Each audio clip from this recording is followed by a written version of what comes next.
எங்களின் உயிரோடும் உணர்வோடும் கலந்து வாழுகின்ற உறவுகள் அனைவருக்கும் அன்பு வணக்கம். வருகிற ஏப்ரல் 23 நடக்கவிருக்கிற தமிழ்நாடு சட்டமன்ற தேர்தலில் நாம் தமிழர் கட்சி எப்போதும் போல தனித்து என் மக்களிடமிருந்து மக்களுக்காக வந்த ஒரு மகத்தான பேர் இயக்கம் மக்களை மட்டுமே நம்பி களத்திலே நிற்கிறது. இங்கே மற்ற அரசியல் இயக்கங்கள் பல ஆண்டுகள் அதிகாரத்தை செலுத்தி நிறைய பணங்களை சேமித்து பதுக்கி ஒதுக்கி வைத்திருக்கிற இயக்கங்கள் மறுபடி அந்த பணத்தை முதலீடு செய்து அதிகாரத்தை தக்க வைக்க போராடும்.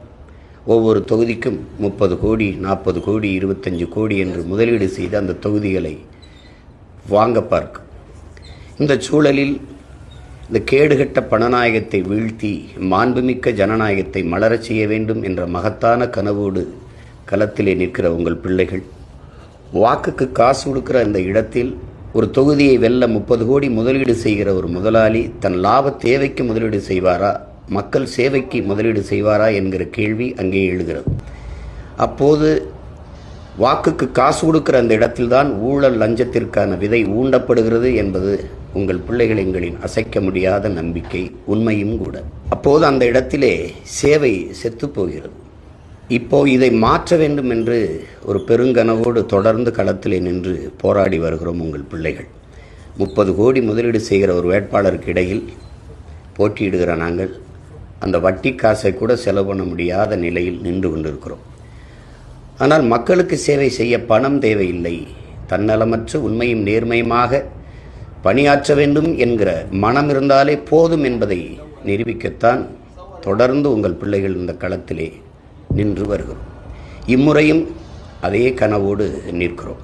எங்கள் திருநாட்டில் எங்கள் நல்ல ஆட்சி, பசி, பஞ்சம், ஊழல், லஞ்சம், கொலை, கொள்ளை, சாதிய இழிவு, தீண்டாமை, பாலியல் வன்கொடுமை, அடக்குமுறை, ஒடுக்குமுறை, வழக்கொள்ளை,